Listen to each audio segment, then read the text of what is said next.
Welcome. You are listening to a free audiobook brought to you by 3 Jewels Audio.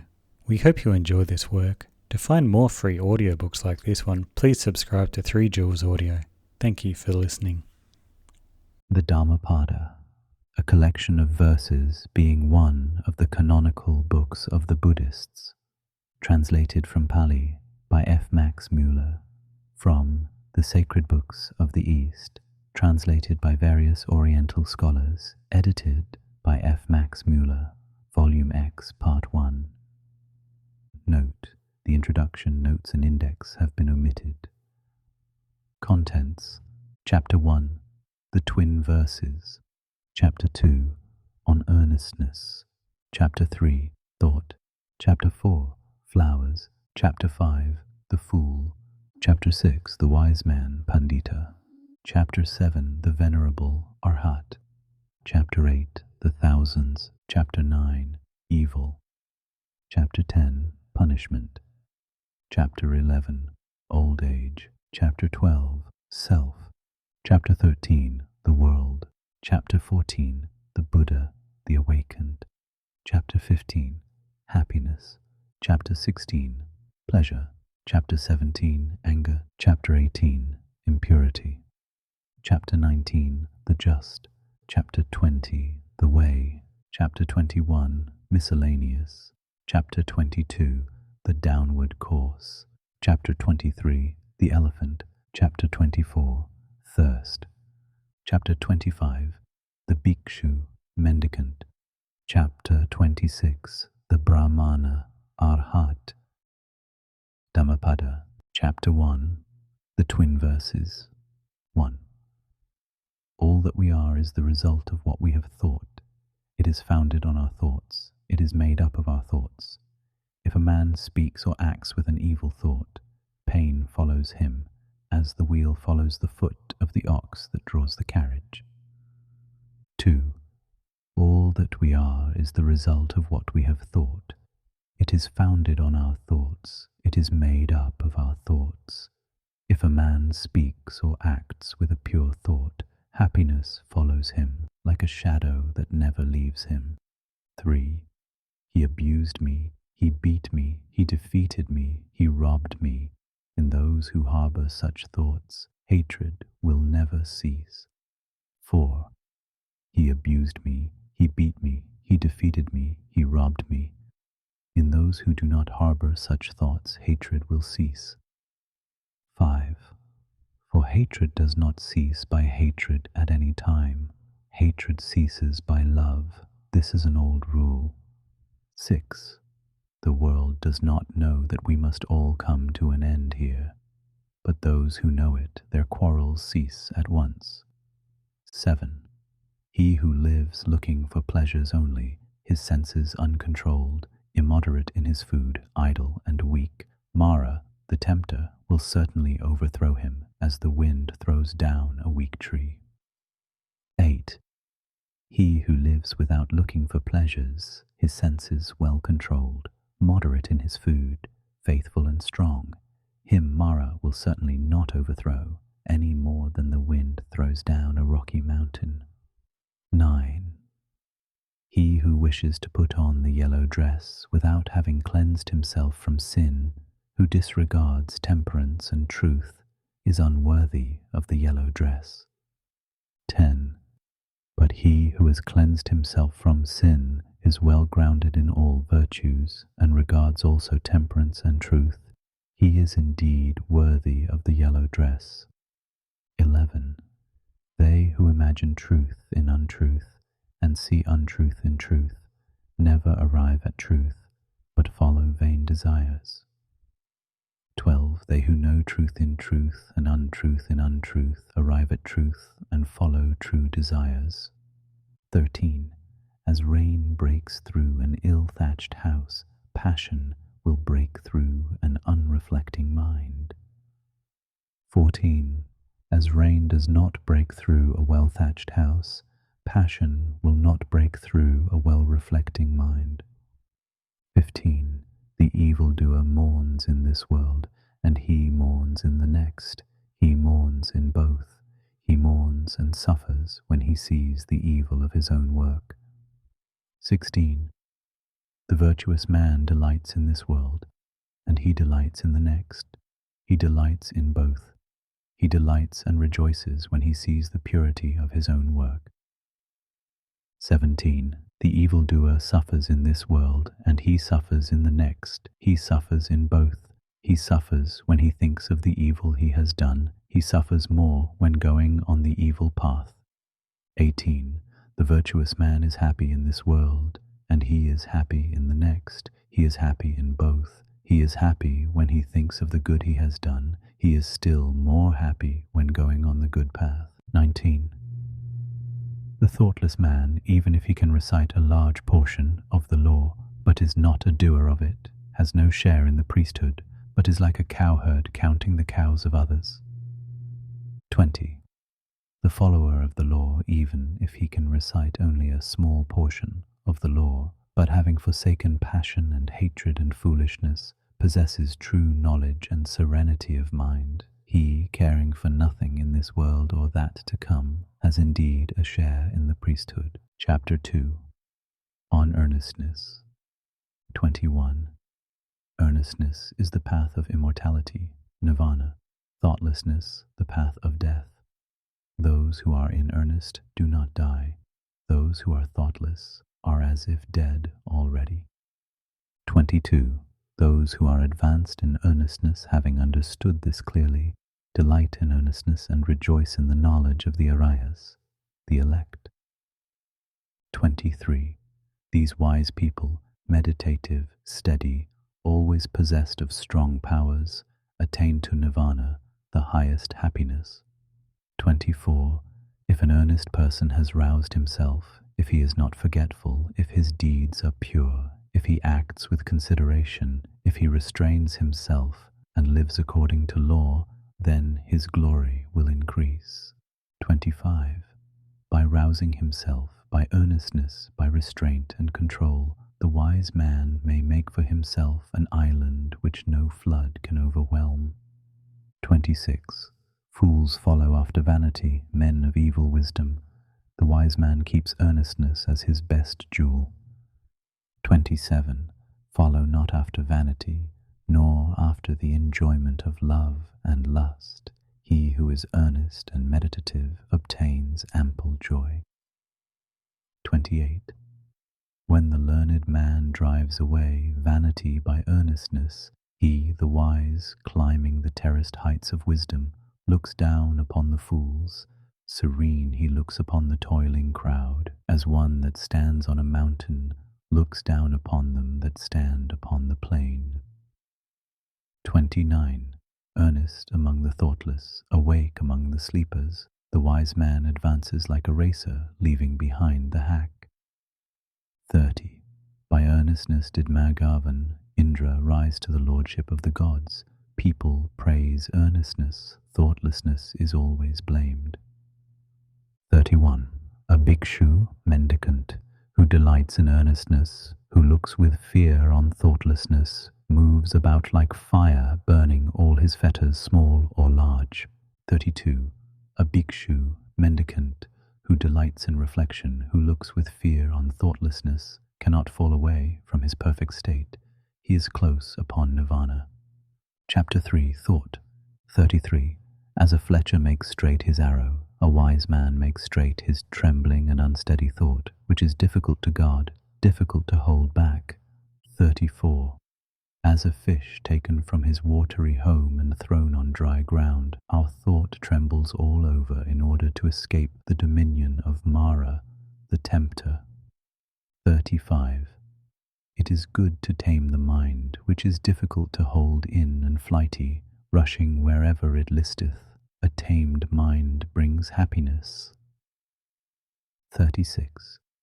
Let the wise man guard his thoughts, for they are difficult to perceive, very artful, and they rush wherever they list. Thoughts well guarded bring happiness. 37. Those who bridle their mind, which travels far, moves about alone, is without a body, and hides in the chamber of the heart, will be free from the bonds of Mara, the tempter. 38. If a man's thoughts are unsteady, if he does not know the true law, if his peace of mind is troubled, his knowledge will never be perfect. 39. If a man's thoughts are not dissipated, if his mind is not perplexed, if he has ceased to think of good or evil, then there is no fear for him while he is watchful. 40. Knowing that this body is fragile like a jar, and making this thought firm like a fortress, one should attack Mara, the tempter, with the weapon of knowledge. One should watch him when conquered, and should never rest. 41. Before long, alas, this body will lie on the earth, despised, without understanding, like a useless log. 42. Whatever a hater may do to a hater, or an enemy to an enemy, a wrongly directed mind will do us greater mischief. 43. Not a mother, not a father will do so much, nor any other relative. A well-directed mind will do us greater service. Chapter 4. Flowers. 44. Who shall overcome this earth and the world of Yama, the Lord of the departed, and the world of the gods? Who shall find out the plainly shown path of virtue, as a clever man finds out the right flower? 45. The disciple will overcome the earth and the world of Yama and the world of the gods. The disciple will find out the plainly shown path of virtue, as a clever man finds out the right flower. 46. He who knows that this body is like froth, and has learnt that it is as unsubstantial as a mirage, will break the flower-pointed arrow of Mara and never see the king of death.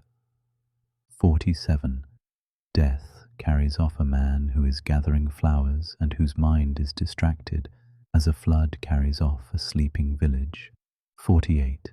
Death subdues a man who is gathering flowers and whose mind is distracted before he is satiated in his pleasures. 49. As the bee collects nectar and departs without injuring the flower or its colour or scent, so let a sage dwell in his village. 50.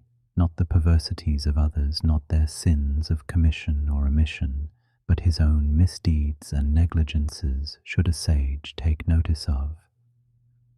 51. Like a beautiful flower full of colour but without scent are the fine but fruitless words of him who does not act accordingly. 52. But like a beautiful flower, full of colour and full of scent, are the fine and fruitful words of him who acts accordingly. 53. As many kinds of wreaths can be made from a heap of flowers, so many good things may be achieved by a mortal when once he is born. 54. The scent of flowers does not travel against the wind, nor that of sandalwood, or of tegara and malacca flowers, but the odour of good people travels even against the wind. A good man pervades every place. 55. Sandalwood or tagara, a lotus flower, or a vasiki, among these sorts of perfumes, the perfume of virtue is unsurpassed. 56. Mean is the scent that comes from tagara and sandalwood. The perfume of those who possess virtue rises up to the gods as the highest. 57. Of the people who possess these virtues, who live without thoughtlessness, and who are emancipated through true knowledge, Mara, the tempter, never finds the way. 58, 59. As on a heap of rubbish cast upon the highway, the lily will grow full of sweet perfume and delight. Thus, the disciple of the truly enlightened Buddha shines forth by his knowledge among those who are like rubbish, among the people that walk in darkness. Chapter 5. The Fool. 60. Long is the night to him who is awake, long is a mile to him who is tired, long is life to the foolish who do not know the true law. 61. If a traveller does not meet with one who is his better or his equal, let him firmly keep to his solitary journey. There is no companionship with a fool. 62. These sons belong to me, and this wealth belongs to me.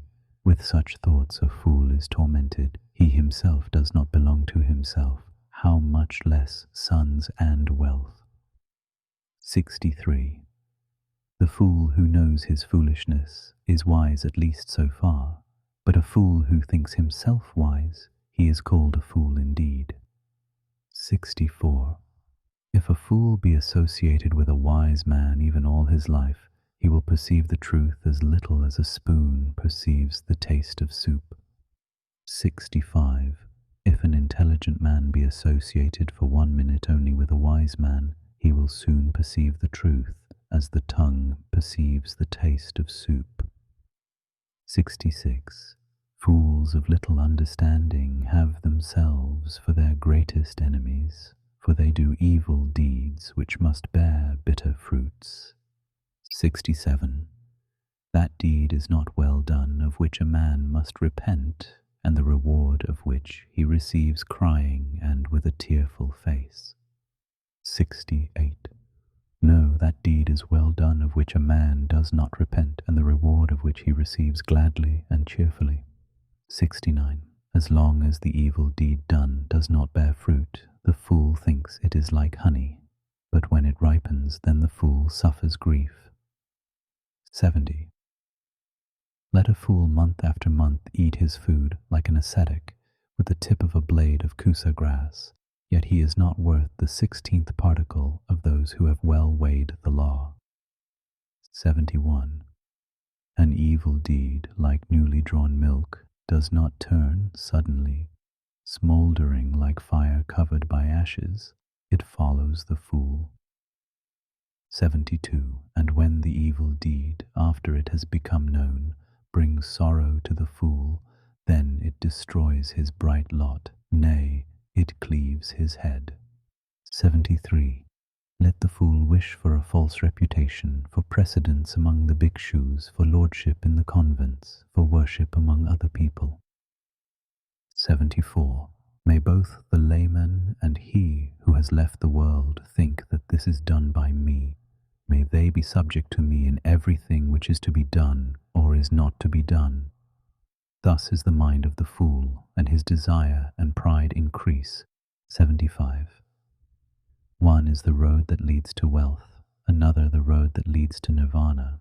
If the bhikshu, the disciple of Buddha, has learnt this, he will not yearn for honor, he will strive after separation from the world. Chapter 6. The Wise Man, Pandita. 76. If you see an intelligent man who tells you where true treasures are to be found, who shows what is to be avoided and administers reproofs, follow that wise man. It will be better, not worse, for those who follow him. 77.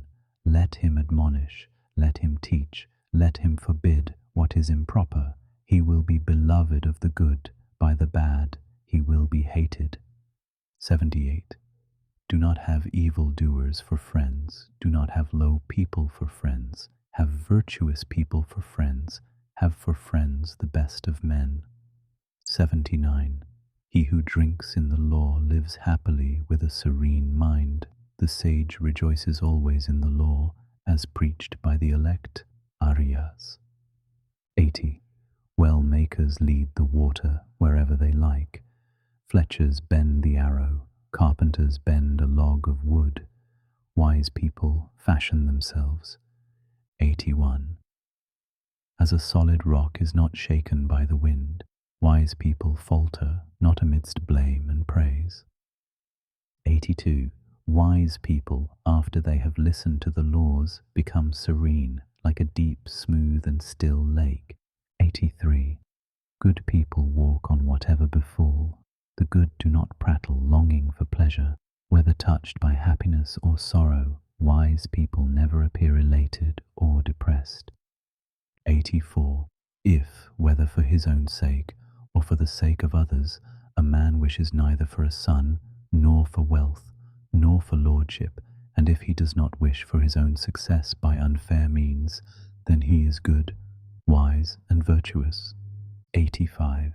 Few are there among men who arrive at the other shore, become arhats. The other people here run up and down the shore. 86. But those who, when the law has been well preached to them, follow the law, will pass across the dominion of death, however difficult to overcome. 87, 88. A wise man should leave the dark state of ordinary life and follow the bright state of the bhikshu. After going from his home to a homeless state, he should in his retirement look for enjoyment where there seemed to be no enjoyment, leaving all pleasures behind and calling nothing his own. The wise man should purge himself from all the troubles of the mind. 89.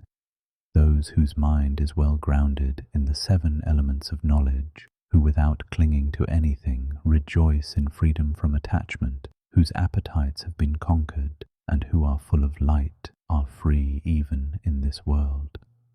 Chapter 7. The Venerable Arhat. 90. There is no suffering for him who has finished his journey and abandoned grief, who has freed himself on all sides and thrown off all fetters. 91. They depart with their thoughts well collected. They are not happy in their abode. Like swans who have left their lake, they leave their house and home. 92. Men who have no riches, who live on recognized food, who have perceived void and unconditioned freedom, nirvana, their path is difficult to understand, like that of birds in the air. 93. He whose appetites are stilled, who is not absorbed in enjoyment, who has perceived void and unconditioned freedom, nirvana, his path is difficult to understand, like that of birds in the air. 94. The gods even envy him whose senses, like horses well broken in by the driver, have been subdued, who is free from pride and free from appetites. 95. Such a one who does his duty is tolerant like the earth, like Indra's bolt. He is like a lake without mud. No new births are in store for him. 96. His thought is quiet. Quiet are his word and deed. When he has obtained freedom by true knowledge, when he has thus become a quiet man. 97.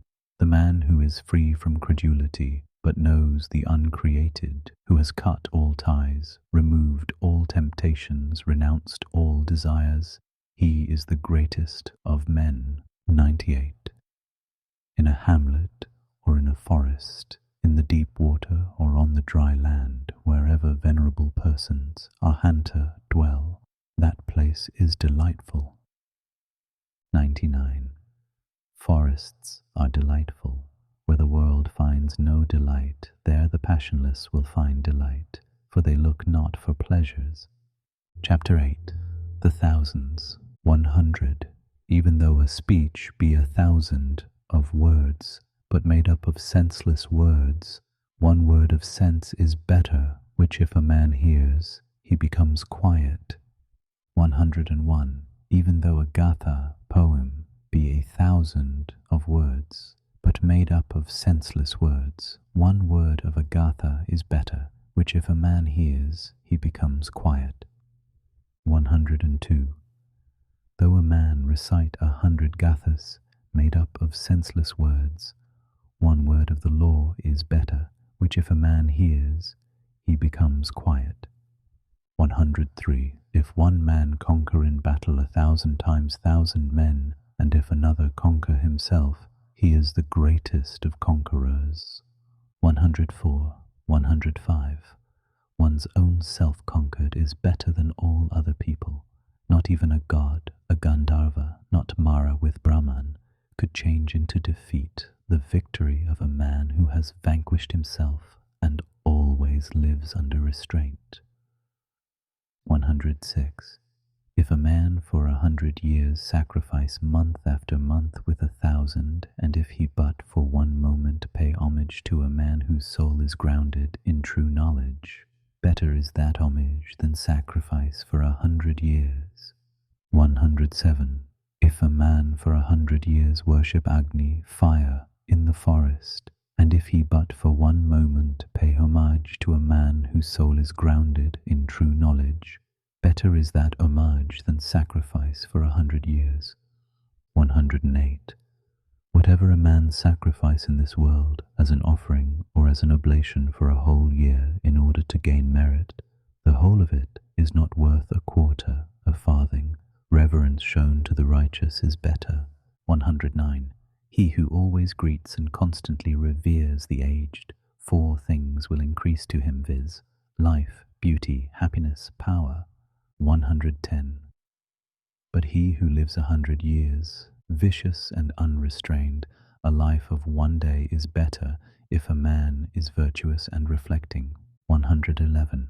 And he who lives 100 years, ignorant and unrestrained, a life of 1 day is better if a man is wise and reflecting. 112. And he who lives 100 years, idle and weak, a life of 1 day is better if a man has attained firm strength. 113. And he who lives 100 years, not seeing beginning and end, a life of 1 day is better if a man sees beginning and end. 114. And he who lives 100 years, not seeing the immortal place, a life of 1 day is better if a man sees the immortal place. 115. And he who lives 100 years, not seeing the highest law, a life of 1 day is better if a man sees the highest law. Chapter 9. Evil. 116. If a man would hasten towards the good, he should keep his thought away from evil. If a man does what is good slothfully, his mind delights in evil. 117. If a man commits a sin, let him not do it again. Let him not delight in sin. Pain is the outcome of evil. 118. If a man does what is good, let him do it again. Let him delight in it. Happiness is the outcome of good. 119. Even an evildoer sees happiness as long as his evil deed has not ripened, but when his evil deed has ripened, then does the evildoer see evil. 120. Even a good man sees evil days as long as his good deed has not ripened, but when his good deed has ripened, then does the good man see happy days. 121. Let no man think lightly of evil, saying in his heart, "It will not come nigh unto me." Even by the falling of water drops a water pot is filled. The fool becomes full of evil, even if he gather it little by little. 122. Let no man think lightly of good, saying in his heart, "It will not come nigh unto me." Even by the falling of water drops a water pot is filled. The wise man becomes full of good, even if he gather it little by little. 123. Let a man avoid evil deeds, as a merchant, if he has few companions and carries much wealth, avoids a dangerous road, as a man who loves life avoids poison. 124. He who has no wound on his hand may touch poison with his hand. Poison does not affect one who has no wound, nor is there evil for one who does not commit evil. 125. If a man offend a harmless, pure, and innocent person, the evil falls back upon that fool, like light dust thrown up against the wind. 126. Some people are born again, evildoers go to hell, righteous people go to heaven. Those who are free from all worldly desires attain nirvana. 127. Not in the sky, not in the midst of the sea, not if we enter into the clefts of the mountains, is there known a spot in the whole world where a man might be freed from an evil deed. 128. Not in the sky, not in the midst of the sea, not if we enter into the clefts of the mountains, is there known a spot in the whole world where death could not overcome the mortal. Chapter X. Punishment. 129. All men tremble at punishment. All men fear death. Remember that you are like unto them, and do not kill, nor cause slaughter. 130. All men tremble at punishment. All men love life.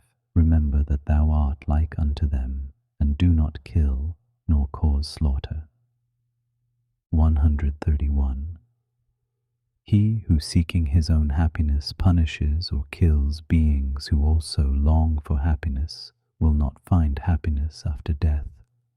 132. He who seeking his own happiness does not punish or kill beings who also long for happiness will find happiness after death. 133. Do not speak harshly to anybody. Those who are spoken to will answer thee in the same way.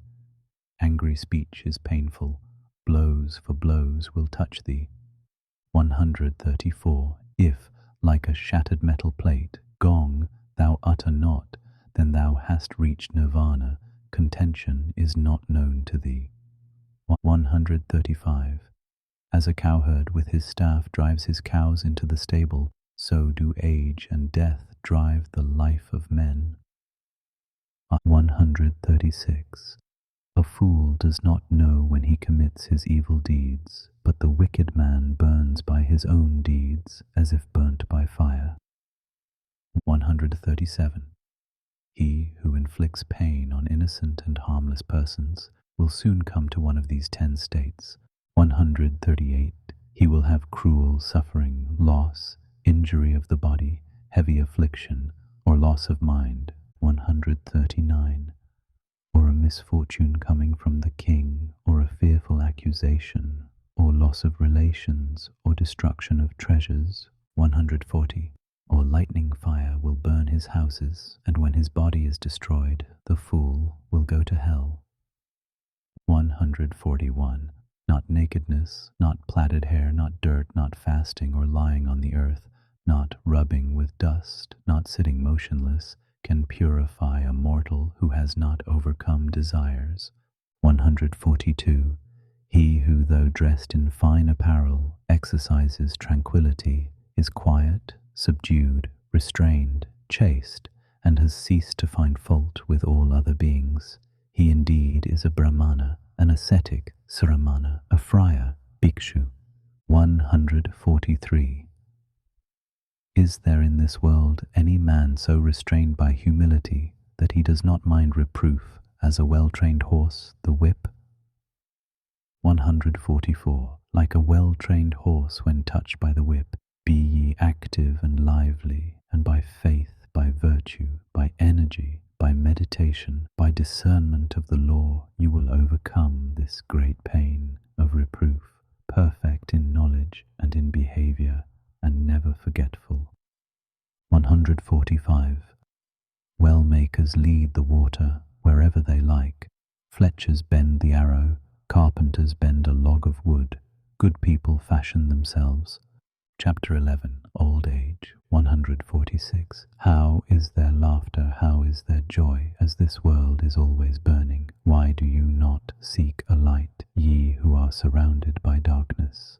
147. Look at this dressed-up lump, covered with wounds, joined together, sickly, full of many thoughts, which has no strength, no hold. 148. This body is wasted, full of sickness and frail. This heap of corruption breaks to pieces. Life, indeed, ends in death. 149. Those white bones, like gourds thrown away in the autumn, what pleasure is there in looking at them? 150.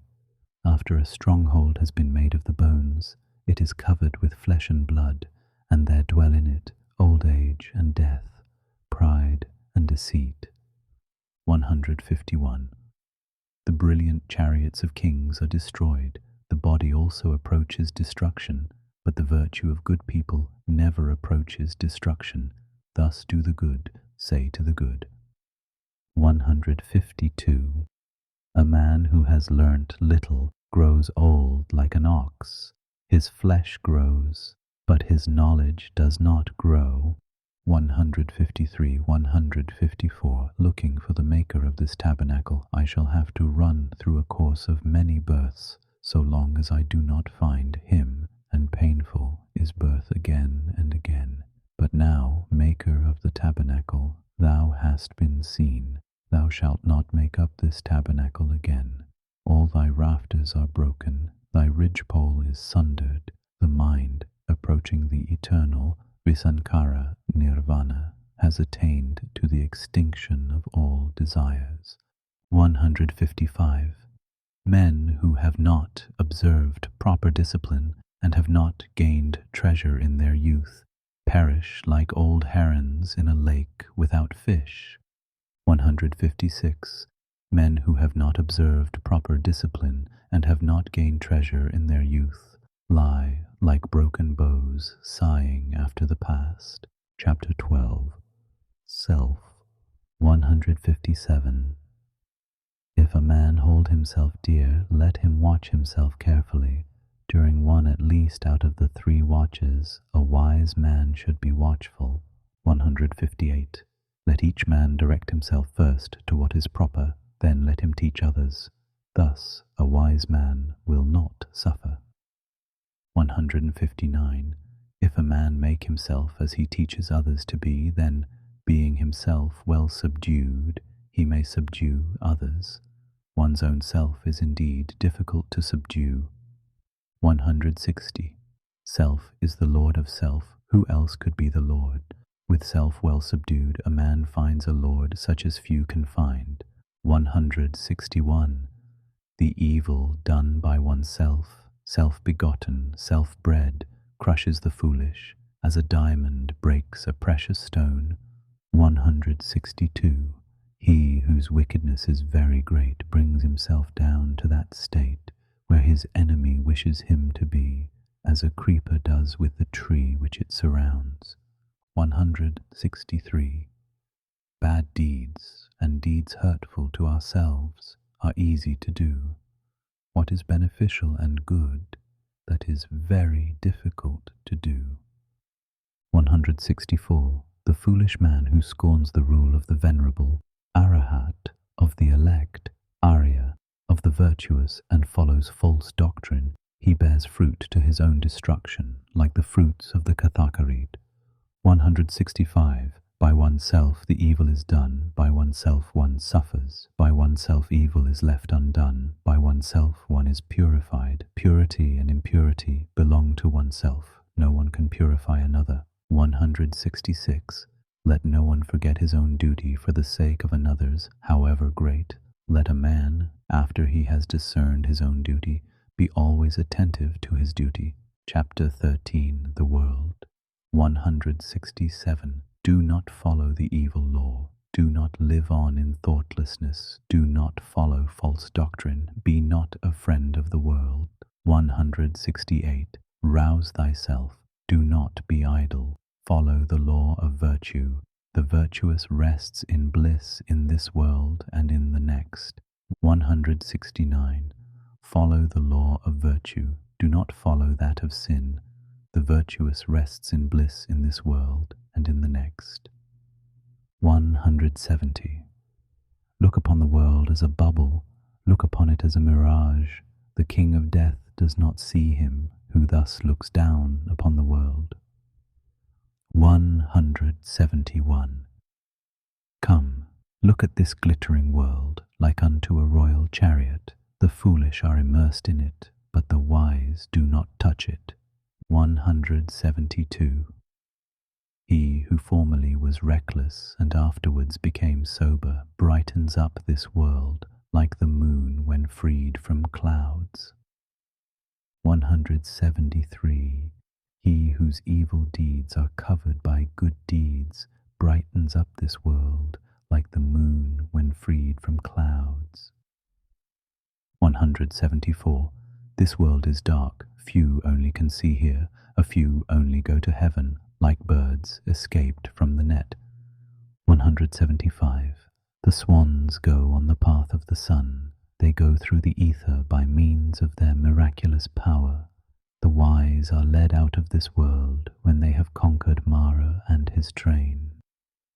176.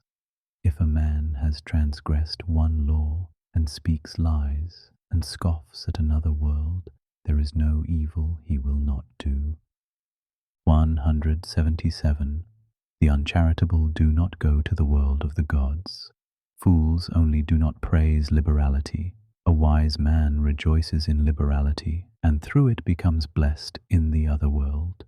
178. Better than sovereignty over the earth, better than going to heaven, better than lordship over all worlds, is the reward of the first step in holiness. Chapter 14. The Buddha, the Awakened. 179. He whose conquest is not conquered again, into whose conquest no one in this world enters. By what track can you lead him, the awakened, the omniscient, the trackless? 180. He whom no desire with its snares and poisons can lead astray, by what track can you lead him, the awakened, the omniscient, the trackless? 181. Even the gods envy those who are awakened and not forgetful, who are given to meditation, who are wise, and who delight in the repose of retirement from the world. 182. Difficult to obtain is the conception of men. Difficult is the life of mortals. Difficult is the hearing of the true law. Difficult is the birth of the awakened, the attainment of Buddhahood. 183. Not to commit any sin, to do good, and to purify one's mind. That is the teaching of all the awakened. 184.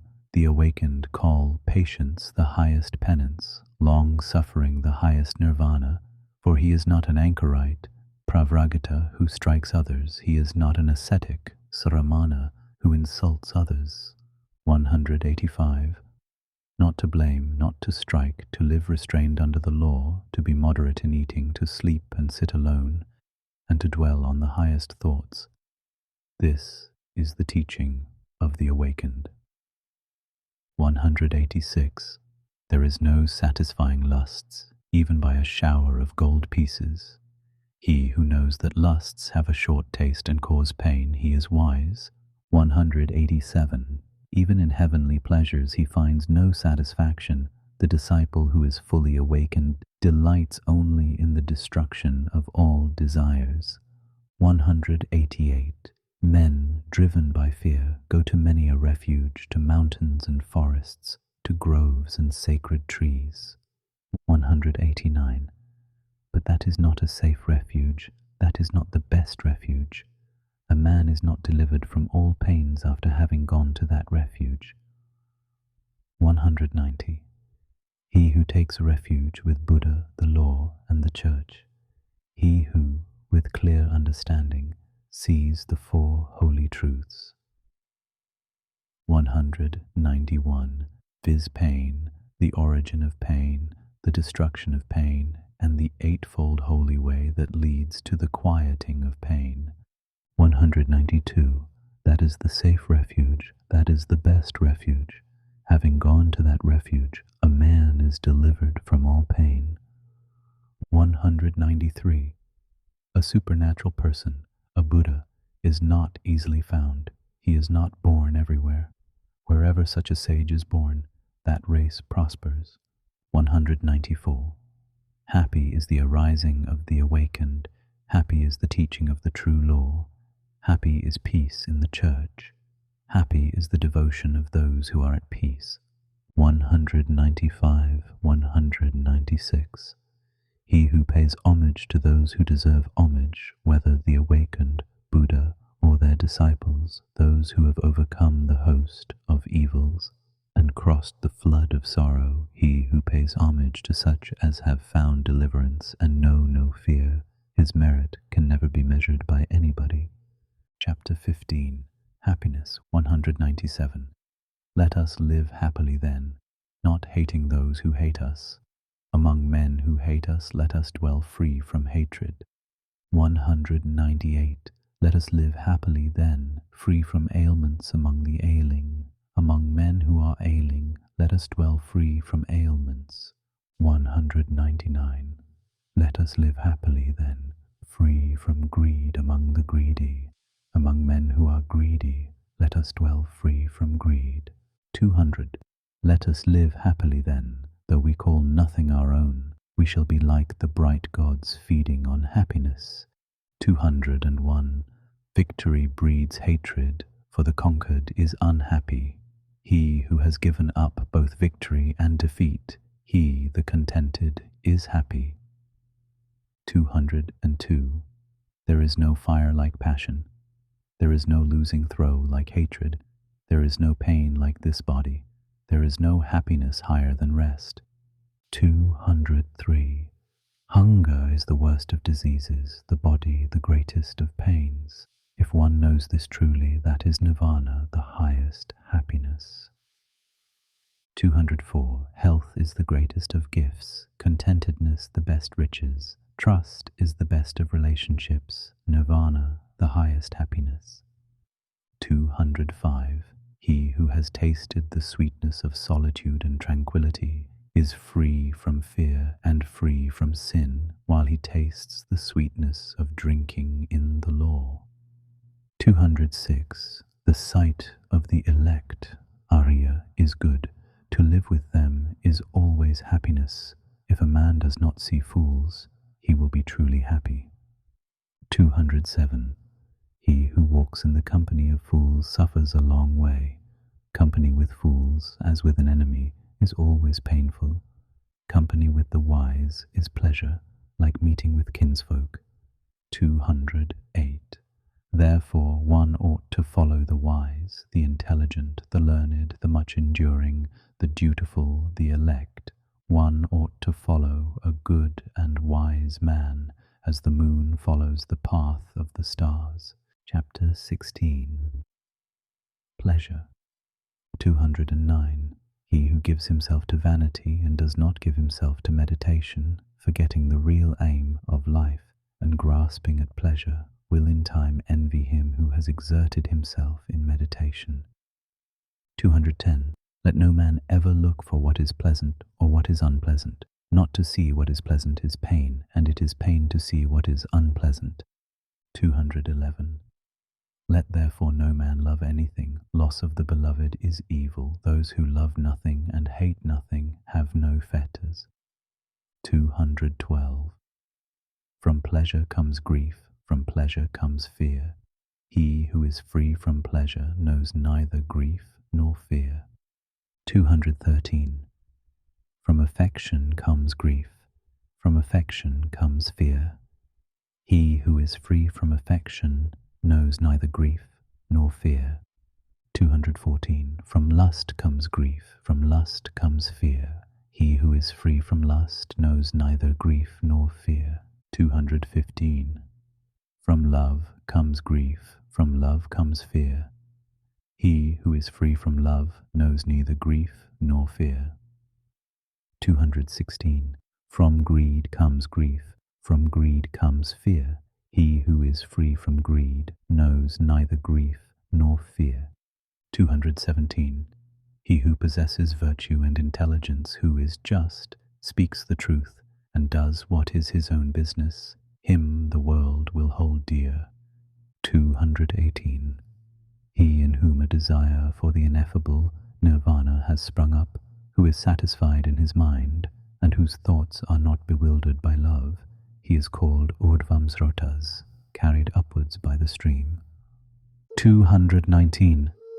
Kinsmen, friends, and lovers salute a man who has been long away and returns safe from afar. 220. In like manner his good works receive him who has done good, and has gone from this world to the other, as kinsmen receive a friend on his return. Chapter 17. Anger. 221. Let a man leave anger, let him forsake pride, let him overcome all bondage. No sufferings befall the man who is not attached to name and form, and who calls nothing his own. 222. He who holds back rising anger like a rolling chariot, him I call a real driver. Other people are but holding the reins. 223. Let a man overcome anger by love. Let him overcome evil by good. Let him overcome the greedy by liberality, the liar by truth. 224. Speak the truth. Do not yield to anger. Give, if thou art asked for little. By these 3 steps thou wilt go near the gods. 225. The sages who injure nobody, and who always control their body, they will go to the unchangeable place, nirvana, where, if they have gone, they will suffer no more. 226. Those who are ever watchful, who study day and night, and who strive after nirvana, their passions will come to an end. 227.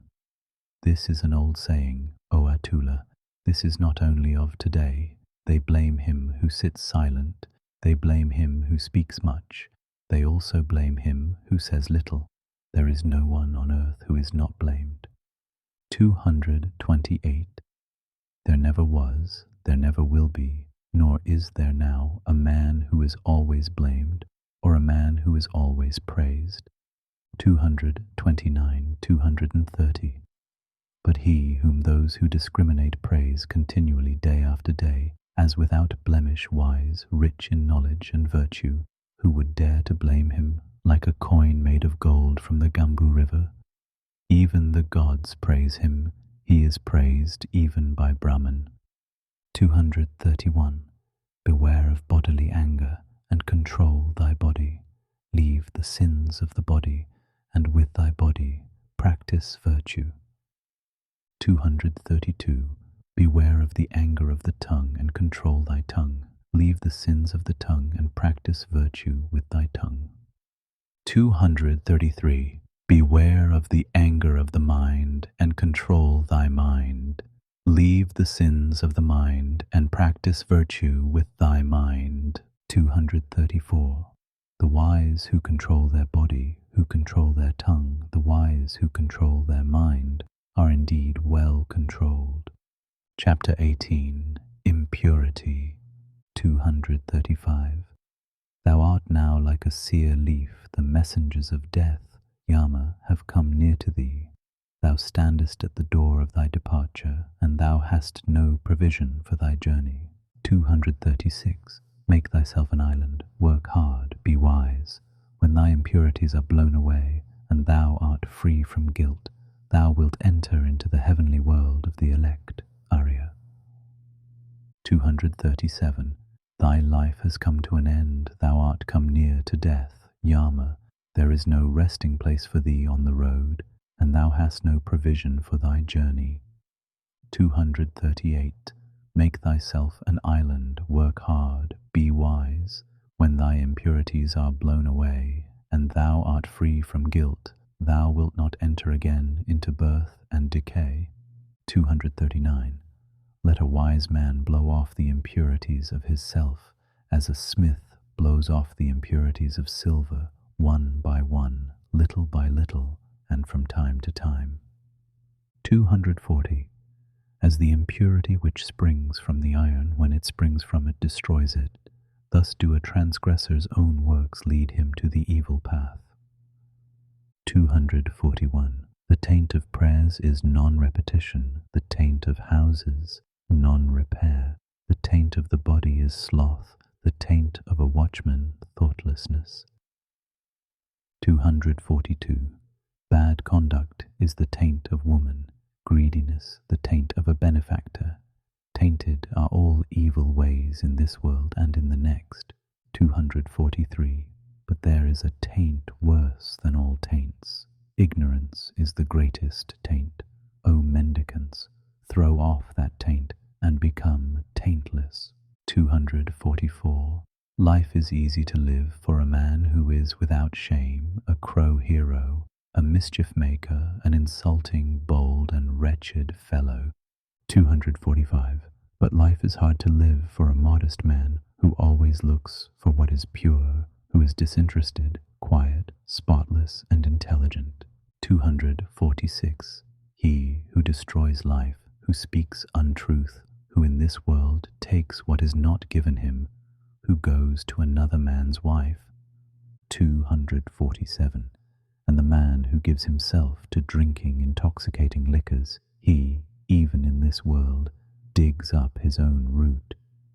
248. O man, know this, that the unrestrained are in a bad state.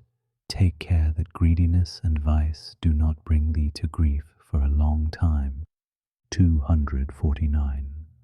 The world gives according to their faith, or according to their pleasure. If a man frets about the food and the drink given to others, he will find no rest either by day or by night. 250. He in whom that feeling is destroyed and taken out with the very root finds rest by day and by night. 251. There is no fire like passion, there is no shark like hatred, there is no snare like folly, there is no torrent like greed. 252. The fault of others is easily perceived, but that of oneself is difficult to perceive. A man winnows his neighbour's faults like chaff, but his own fault he hides, as a cheat hides the bad die from the gambler. 253. If a man looks after the faults of others and is always inclined to be offended, his own passions will grow, and he is far from the destruction of passions. 254. There is no path through the air. A man is not a samana by outward acts. The world delights in vanity. The Tathagatas, the Buddhas, are free from vanity. 255. There is no path through the air. A man is not a samana by outward acts. No creatures are eternal. But the awakened Buddha are never shaken. Chapter 19. The Just. 256, 257. A man is not just if he carries a matter by violence. No, he who distinguishes both right and wrong, who is learned and leads others not by violence, but by law and equity, and who is guarded by the law and intelligent, he is called just. 258. A man is not learned because he talks much. He who is patient, free from hatred and fear, he is called learned. 259. A man is not a supporter of the law because he talks much. Even if a man has learnt little but sees the law bodily, he is a supporter of the law, a man who never neglects the law. 260. A man is not an elder because his head is grey. His age may be ripe, but he is called old in vain. 261. He in whom there is truth, virtue, love, restraint, moderation, he who is free from impurity and is wise, he is called an elder. 262. An envious, greedy, dishonest man does not become respectable by means of much talking only, or by the beauty of his complexion. 263. He in whom all this is destroyed and taken out with the very root, he, when freed from hatred and wise, is called respectable. 264. Not by tonsure does an undisciplined man who speaks falsehood become a samana. Can a man be a samana who is still held captive by desire and greediness? 265. He who always quiets the evil, whether small or large, he is called a samana, a quiet man, because he has quieted all evil. 266. A man is not a mendicant, bhikshu, simply because he asks others for alms. He who adopts the whole law is a bhikshu, not he who only begs. 267. He who is above good and evil, who is chaste, who with knowledge passes through the world, he indeed is called a bhikshu. 268, 269. A man is not a muni because he observes silence, mona, i.e., mauna, if he is foolish and ignorant, but the wise who, taking the balance, chooses the good and avoids evil, he is a muni and is a muni thereby. He who in this world weighs both sides is called a muni. 270. A man is not an elect, Arya, because he injures living creatures, because he has pity on all living creatures, therefore is a man called Arya. 271, 272. Not only by discipline and vows, not only by much learning, not by entering into a trance, not by sleeping alone, do I earn the happiness of release which no worldling can know. Bhikshu, be not confident as long as thou hast not attained the extinction of desires. Chapter 20. The Way. 273. The best of ways is the eightfold, the best of truths, the 4 words, the best of virtues, passionlessness, the best of men, he who has eyes to see. 274. This is the way. There is no other that leads to the purifying of intelligence. Go on this way. Everything else is the deceit of Mara, the tempter. 275. If you go on this way, you will make an end of pain. The way was preached by me when I had understood the removal of the thorns in the flesh. 276. You yourself must make an effort. The Tathagatas, Buddhas, are only preachers. The thoughtful who enter the way are freed from the bondage of Mara. 277. All created things perish. He who knows and sees this becomes passive in pain. This is the way to purity. 278. All created things are grief and pain. He who knows and sees this becomes passive in pain. This is the way that leads to purity. 279. All forms are unreal. He who knows and sees this becomes passive in pain. This is the way that leads to purity. 280. He who does not rouse himself when it is time to rise, who, though young and strong, is full of sloth, whose will and thought are weak, that lazy and idle man will never find the way to knowledge. 281. Watching his speech well restrained in mind, let a man never commit any wrong with his body. Let a man but keep these three roads of action clear, and he will achieve the way which is taught by the wise. 282. Through zeal knowledge is gotten, through lack of zeal knowledge is lost. Let a man who knows this double path of gain and loss thus place himself that knowledge may grow. 283. Cut down the whole forest of lust, not a tree only. Danger comes out of the forest of lust. When you have cut down both the forest of lust and its undergrowth, then, bhikshus, you will be rid of the forest and free. 284. So long as the love of man towards women, even the smallest, is not destroyed, so long is his mind in bondage, as the calf that drinks milk is to its mother. 285. Cut out the love of self, like an autumn lotus with thy hand. Cherish the road of peace. Nirvana has been shown by Sugata Buddha. 286. Here I shall dwell in the rain, here in winter and summer. Thus the fool meditates, and does not think of his death. 287. Death comes and carries off that man, praised for his children and flocks, his mind distracted, as a flood carries off a sleeping village. 288. Sons are no help, nor a father, nor relations. There is no help from kinsfolk for one whom death has seized. 289. A wise and good man who knows the meaning of this should quickly clear the way that leads to nirvana. Chapter 21. Miscellaneous. 290. If by leaving a small pleasure one sees a great pleasure, let a wise man leave the small pleasure and look to the great. 291. He who, by causing pain to others, wishes to obtain pleasure for himself, he, entangled in the bonds of hatred, will never be free from hatred. 292.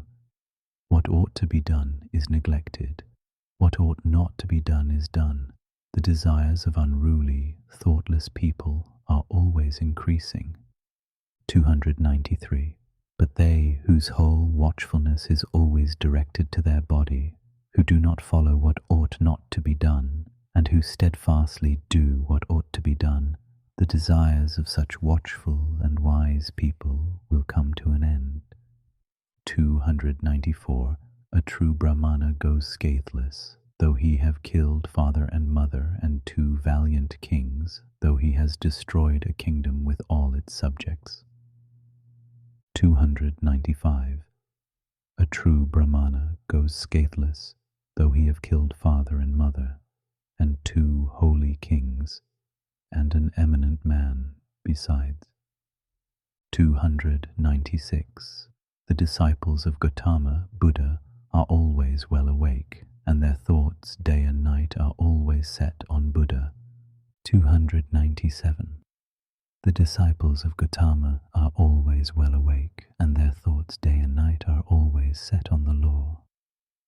298. The disciples of Gautama are always well awake, and their thoughts day and night are always set on the church. 299. The disciples of Gautama are always well awake, and their thoughts day and night are always set on their body. 300. The disciples of Gautama are always well awake, and their mind day and night always delights in compassion. 301. The disciples of Gautama are always well awake, and their mind day and night always delights in meditation. 302. It is hard to leave the world, to become a friar. It is hard to enjoy the world. Hard is the monastery, painful are the houses. Painful it is to dwell with equals, to share everything in common, and the itinerant mendicant is beset with pain. Therefore, let no man be an itinerant mendicant, and he will not be beset with pain. 303. Whatever place a faithful, virtuous, celebrated, and wealthy man chooses, there he is respected. 304. Good people shine from afar, like the snowy mountains. Bad people are not seen, like arrows shot by night. 305. He alone who, without ceasing, practices the duty of sitting alone and sleeping alone, he, subduing himself, will rejoice in the destruction of all desires alone, as if living in a forest. Chapter 22. The Downward Course. 306. He who says what is not goes to hell. He also who, having done a thing, says, I have not done it. After death both are equal. They are men with evil deeds in the next world. 307. Many men whose shoulders are covered with the yellow gown are ill-conditioned and unrestrained. Such evil doers by their evil deeds go to hell. 308. Better it would be to swallow a heated iron ball like flaring fire than that a bad unrestrained fellow should live on the charity of the land. 309. 4 things does a reckless man gain who covets his neighbour's wife: a bad reputation, an uncomfortable bed, thirdly, punishment, and lastly, hell. 310. There is bad reputation, and the evil way to hell. There is the short pleasure of the frightened in the arms of the frightened, and the king imposes heavy punishment. Therefore, let no man think of his neighbour's wife. 311. As a grass blade, if badly grasped, cuts the arm, badly practiced asceticism leads to hell. 312. An act carelessly performed, a broken vow, and hesitating obedience to discipline, all this brings no great reward. 313. If anything is to be done, let a man do it, let him attack it vigorously. A careless pilgrim only scatters the dust of his passions more widely. 314. An evil deed is better left undone, for a man repents of it afterwards. A good deed is better done, for having done it, one does not repent. 315. Like a well-guarded frontier fort, with defences within and without, so let a man guard himself. Not a moment should escape, for they who allow the right moment to pass suffer pain when they are in hell. 316.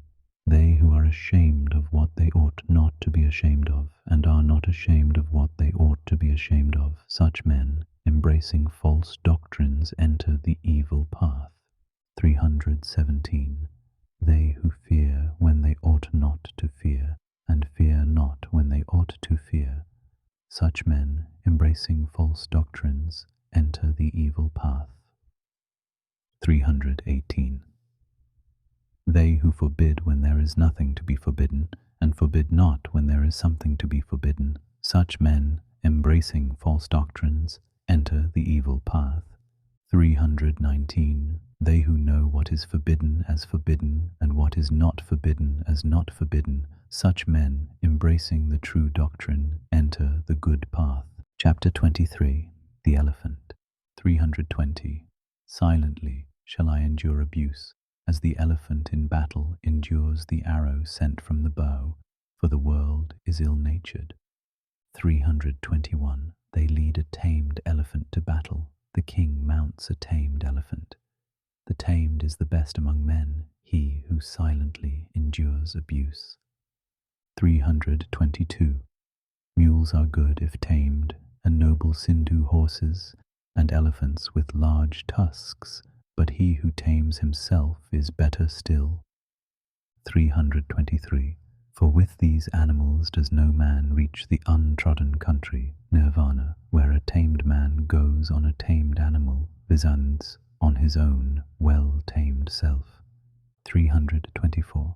The elephant called Dhanapalaka, his temples running with sap and difficult to hold, does not eat a morsel when bound. The elephant longs for the elephant grove. 325. If a man becomes fat and a great eater, if he is sleepy and rolls himself about, that fool, like a hog fed on wash, is born again and again. 326.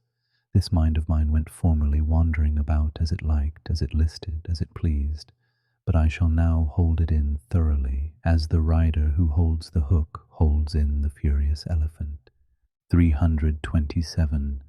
Be not thoughtless, watch your thoughts, draw yourself out of the evil way, like an elephant sunk in mud. 328. If a man find a prudent companion who walks with him, is wise, and lives soberly, he may walk with him, overcoming all dangers, happy but considerate. 329. If a man find no prudent companion who walks with him, is wise, and lives soberly, let him walk alone, like a king who has left his conquered country behind, like an elephant in the forest. 330. It is better to live alone.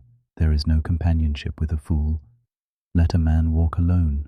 Let him commit no sin, with few wishes, like an elephant in the forest. 331. If an occasion arises, friends are pleasant. Enjoyment is pleasant, whatever be the cause. A good work is pleasant in the hour of death. The giving up of all grief is pleasant. 332. Pleasant in the world is the state of a mother, pleasant the state of a father, pleasant the state of a samana, pleasant the state of a brahmana. 333. Pleasant is virtue lasting to old age, pleasant is a faith firmly rooted, pleasant is attainment of intelligence, pleasant is avoiding of sins. Chapter 24. Thirst. 334. The thirst of a thoughtless man grows like a creeper. He runs from life to life, like a monkey seeking fruit in the forest. 335. Whomsoever this fierce thirst overcomes, full of poison in this world, his sufferings increase like the abounding birana grass. 336. He who overcomes this fierce thirst, difficult to be conquered in this world, sufferings fall off from him, like water drops from a lotus leaf. 337. This salutary word I tell you, do ye, as many as are here assembled, dig up the root of thirst, as he who wants the sweet-scented Usira root must dig up the birana grass, that Mara, the tempter, may not crush you again and again, as the stream crushes the reeds. 338. As a tree, even though it has been cut down, is firm so long as its root is safe and grows again. Thus, unless the feeders of thirst are destroyed, the pain of life will return again and again. 339. He whose thirst running towards pleasure is exceeding strong in the 36 channels, the waves will carry away that misguided man, viz., his desires which are set on passion. 340. The channels run everywhere. The creeper of passion stands sprouting, If you see the creeper springing up, cut its root by means of knowledge. 341. A creature's pleasures are extravagant and luxurious. Sunk in lust and looking for pleasure, men undergo again and again birth and decay. 342. Men, driven on by thirst, run about like a snared hare, held in fetters and bonds. They undergo pain for a long time, again and again. 343. Men, driven on by thirst, run about like a snared hare. Let therefore the mendicant drive out thirst by striving after passionlessness for himself. 344. He who, having got rid of the forest of lust, i.e., after having reached nirvana, gives himself over to forest life, i.e., to lust, and who, when removed from the forest, i.e., from lust, runs to the forest, i.e., to lust, look at that man, though free, he runs into bondage. 345. Wise people do not call that a strong fetter which is made of iron, wood, or hemp. Far stronger is the care for precious stones and rings, for sons and a wife. 346. That fetter wise people call strong, which drags down, yields, but is difficult to undo. After having cut this at last, people leave the world, free from cares, and leaving desires and pleasures behind. 347. Those who are slaves to passions run down with the stream of desires, as a spider runs down the web which he has made himself. When they have cut this, at last wise people leave the world free from cares, leaving all affection behind. 348. Give up what is before, give up what is behind, give up what is in the middle, when thou goest to the other shore of existence. If thy mind is altogether free, thou wilt not again enter into birth and decay. 349. If a man is tossed about by doubts, full of strong passions, and yearning only for what is delightful, his thirst will grow more and more, and he will indeed make his fetters strong. 350. If a man delights in quieting doubts, and always reflecting dwells on what is not delightful, the impurity of the body, etc., he certainly will remove, nay, he will cut the fetter of Mara. 351. He who has reached the consummation, who does not tremble, who is without thirst and without sin, he has broken all the thorns of life. This will be his last body. 352. He who is without thirst and without affection, who understands the words and their interpretation, who knows the order of letters, those which are before and which are after, he has received his last body. He is called the great sage, the great man. 353. I have conquered all, I know all, in all conditions of life I am free from taint. I have left all, and through the destruction of thirst I am free. Having learnt myself, whom shall I teach? 354. The gift of the law exceeds all gifts. The sweetness of the law exceeds all sweetness. The delight in the law exceeds all delights. The extinction of thirst overcomes all pain. 355. Pleasures destroy the foolish. If they look not for the other shore, the foolish by his thirst for pleasures destroys himself, as if he were his own enemy. 356. The fields are damaged by weeds, mankind is damaged by passion. Therefore a gift bestowed on the passionless brings great reward. 357. The fields are damaged by weeds, mankind is damaged by hatred. Therefore a gift bestowed on those who do not hate brings great reward. 358. The fields are damaged by weeds, mankind is damaged by vanity. Therefore a gift bestowed on those who are free from vanity brings great reward. 359. The fields are damaged by weeds, mankind is damaged by lust. Therefore a gift bestowed on those who are free from lust brings great reward. Chapter 25. The Bhikshu, Mendicant. 360. Restraint in the eye is good is restraint in the ear, in the nose. Restraint is good. Good is restraint in the tongue. 361. In the body restraint is good. Good is restraint in speech. In thought restraint is good. Good is restraint in all things. A bhikshu restrained in all things is freed from all pain. 362. He who controls his hand, he who controls his feet, he who controls his speech, he who is well controlled, he who delights inwardly, who is collected, who is solitary and content, him they call bhikshu. 363. The bhikshu who controls his mouth, who speaks wisely and calmly, who teaches the meaning and the law, his word is sweet. 364. He who dwells in the law, delights in the law, meditates on the law, follows the law, that bhikshu will never fall away from the true law. 365. Let him not despise what he has received, nor ever envy others. A mendicant who envies others does not obtain peace of mind. 366. A bhikshu who, though he receives little, does not despise what he has received. Even the gods will praise him if his life is pure and if he is not slothful. 367. He who never identifies himself with name and form, and does not grieve over what is no more, he indeed is called a bhikshu. 368. The bhikshu who acts with kindness, who is calm in the doctrine of Buddha, will reach the quiet place, nirvana, cessation of natural desires, and happiness. 369.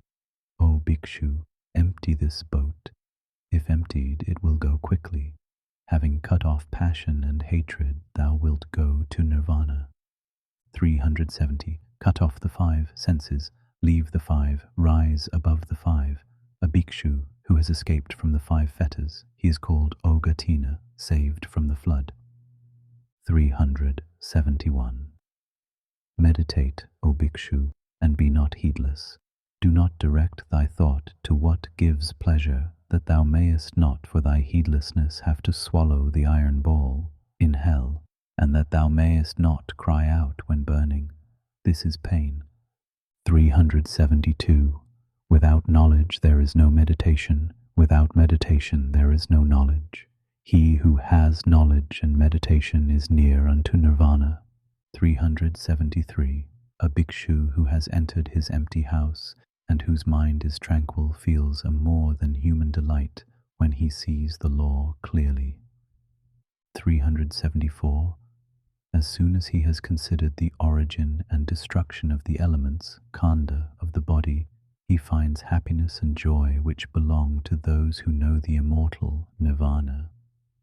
375.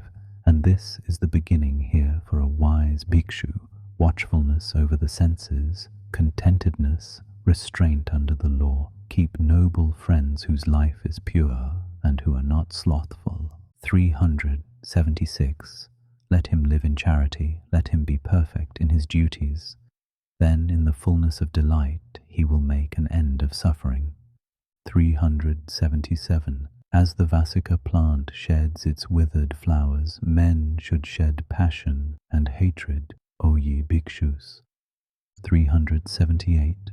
The bhikshu whose body and tongue and mind are quieted, who is collected and has rejected the baits of the world, he is called quiet. 379. Rouse thyself by thyself, examine thyself by thyself. Thus, self-protected and attentive, wilt thou live happily, O bhikshu. 380. For self is the lord of self, self is the refuge of self. Therefore curb thyself as the merchant curbs a good horse. 381.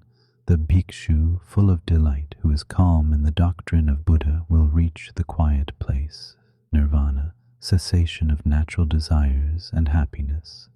382. He who, even as a young bhikshu, applies himself to the doctrine of Buddha, brightens up this world, like the moon when free from clouds. Chapter 26. The Brahmana Arhat. 383. Stop the stream valiantly. Drive away the desires, O Brahmana. When you have understood the destruction of all that was made, you will understand that which was not made. 384. If the Brahmana has reached the other shore in both laws, in restraint and contemplation, all bonds vanish from him who has obtained knowledge. 385. He for whom there is neither this nor that shore nor both, him, the fearless and unshackled, I call indeed a Brahmana. 386. He who is thoughtful, blameless, settled, dutiful, without passions, and who has attained the highest end, him I call indeed a Brahmana. 387. The sun is bright by day, the moon shines by night, the warrior is bright in his armor, the Brahmana is bright in his meditation, but Buddha, the awakened, is bright with splendor day and night.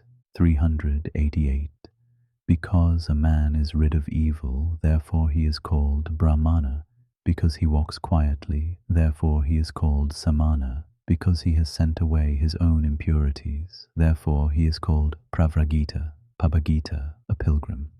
389. No one should attack a Brahmana, but no Brahmana, if attacked, should let himself fly at his aggressor. Woe to him who strikes a Brahmana, more woe to him who flies at his aggressor. 390. It advantages a Brahmana not a little if he holds his mind back from the pleasures of life. When all wish to injure has vanished, pain will cease. 391. Him I call indeed a Brahmana who does not offend by body, word, or thought, and is controlled on these 3 points. 392. After a man has once understood the law as taught by the well-awakened Buddha, let him worship it carefully as the Brahmana worships the sacrificial fire. 393. A man does not become a Brahmana by his plaited hair, by his family, or by birth. In whom there is truth and righteousness, he is blessed, he is a Brahmana. 394. What is the use of plaited hair, O fool? What of the raiment of goatskins? Within thee there is ravening, but the outside thou makest clean. 395. The man who wears dirty raiments, who is emaciated and covered with veins, who lives alone in the forest and meditates, him I call indeed a Brahmana. 396. I do not call a man a Brahmana because of his origin or of his mother. He is indeed arrogant and he is wealthy, but the poor who is free from all attachments, him I call indeed a Brahmana. 397. Him I call indeed a Brahmana who has cut all fetters, who never trembles, is independent and unshackled. 398. Him I call indeed a Brahmana who has cut the strap and the thong, the chain with all that pertains to it, who has burst the bar and is awakened. 399. Him I call indeed a Brahmana who, though he has committed no offence, endures reproach, bonds and stripes, who has endurance for his force and strength for his army. 400. Him I call indeed a Brahmana who is free from anger, dutiful, virtuous, without appetite, who is subdued and has received his last body. 401. Him I call indeed a Brahmana who does not cling to pleasures, like water on a lotus leaf, like a mustard seed on the point of a needle. 402. Him I call indeed a Brahmana who, even here, knows the end of his suffering, has put down his burden, and is unshackled. 403. Him I call indeed a Brahmana whose knowledge is deep, who possesses wisdom, who knows the right way and the wrong, and has attained the highest end. 404. Him I call indeed a Brahmana who keeps aloof both from laymen and from mendicants, who frequents no houses and has but few desires. 405. Him I call indeed a Brahmana who finds no fault with other beings, whether feeble or strong, and does not kill nor cause slaughter. 406. Him I call indeed a Brahmana who is tolerant with the intolerant, mild with fault-finders, and free from passion among the passionate. 407.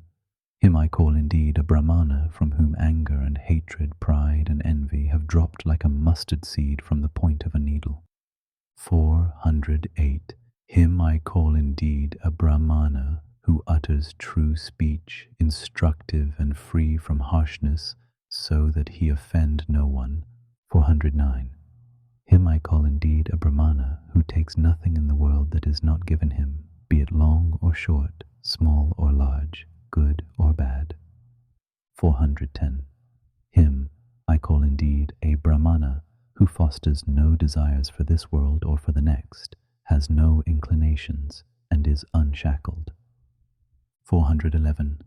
Him I call indeed a Brahmana who has no interests, and when he has understood the truth, does not say how, and who has reached the depth of the immortal.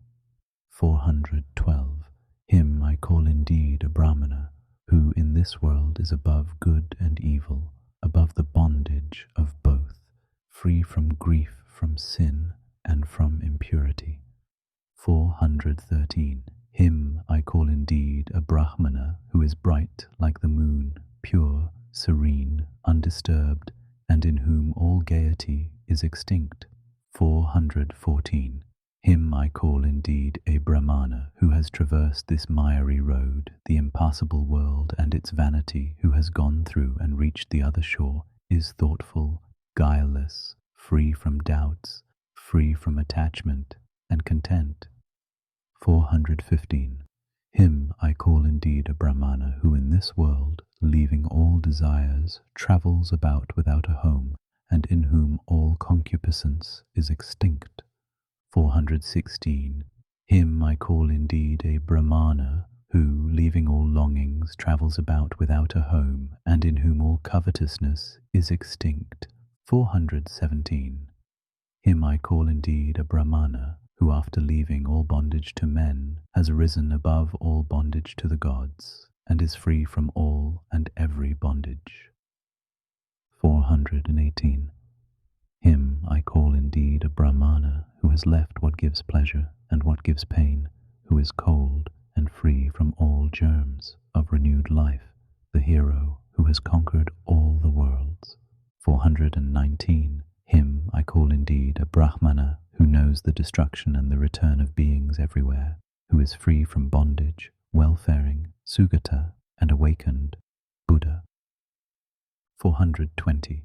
Him I call indeed a Brahmana whose path the gods do not know, nor spirits, Gandharvas, nor men, whose passions are extinct, and who is an Arhat, venerable.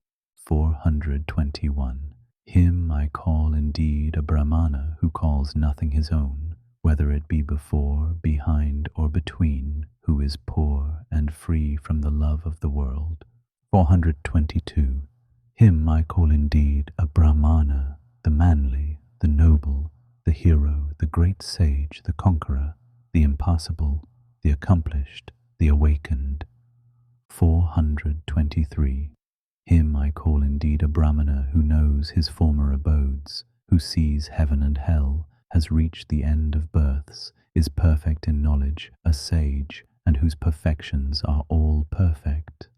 We hope you found value in this work. To continue your journey with us, please subscribe to 3 Joules Audio and leave us a review. Thank you for listening.